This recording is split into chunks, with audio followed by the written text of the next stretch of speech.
Shalom Akim. First and foremost, I'm gonna get honest too. Yahweh by Hashem, Yahweh Shai.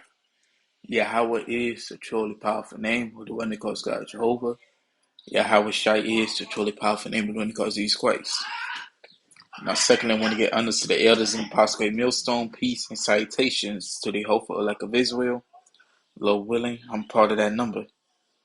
Alright, so anyway, this is the Brother Magun back from G Meshkau Camp with an update notification. And I'm gonna just jump into just a quick topic for today.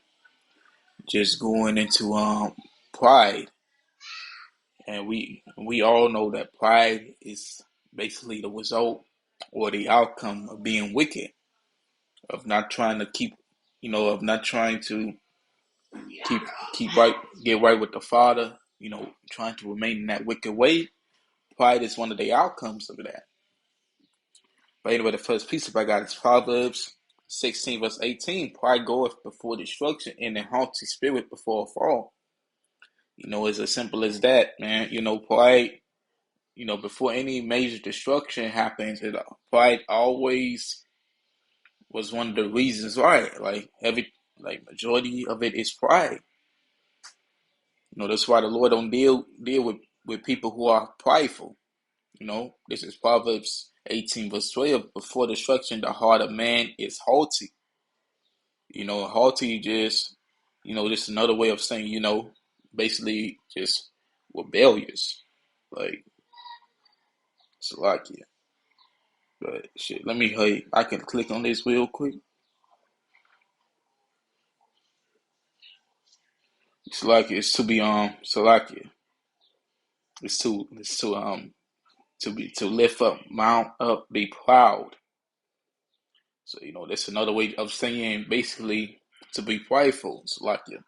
And before honor is humility, man. So you gotta seek that. You gotta be humble. Like, ain't no other way about it in this faith, man.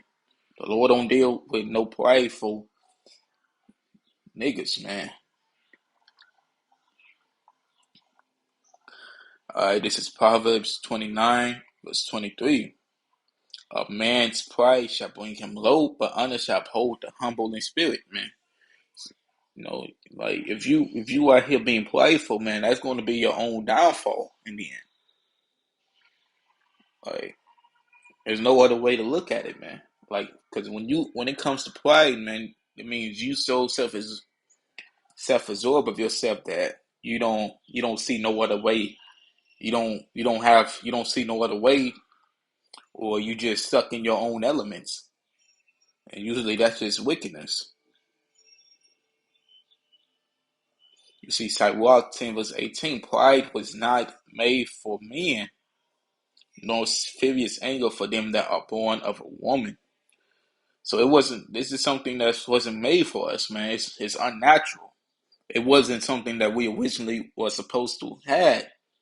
Especially speaking as being an Israelite, you ain't supposed to be prideful.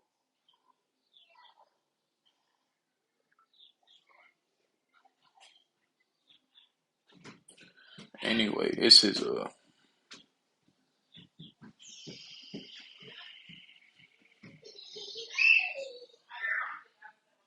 no, yeah, I'm gonna just bring this out because this going to happen. It's going to eventually be happen. So this is Second Ezra 15 verse 17. A man shall desire to go into a city and should not be able, for because of their pride, the city shall be troubled, the houses shall be destroyed, and men shall be afraid. This is going into the time of Jacob's trouble. Basically when all belong chaos is ensues.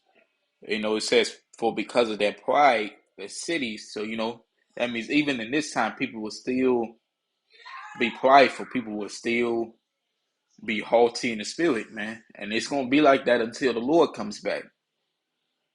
So the only thing we got to make sure is if we not a part of them, those who are prideful, of those who are, haughty in spirit. Anyway, this is James 4 verse 6. But he giveth more grace, wherefore he saith, the Most High resisteth the Most High resisteth the proud, but giveth grace unto the humble, man. The Lord don't stand with the prideful in spirit, man. He giveth grace, and grace goes back, just another way of saying mercy unto the humble, Lord willing, we are of the humble. Lord willing, we will obtain that mercy or that grace. All right, but with that, I want to say shalom and abba and kwam yashawala.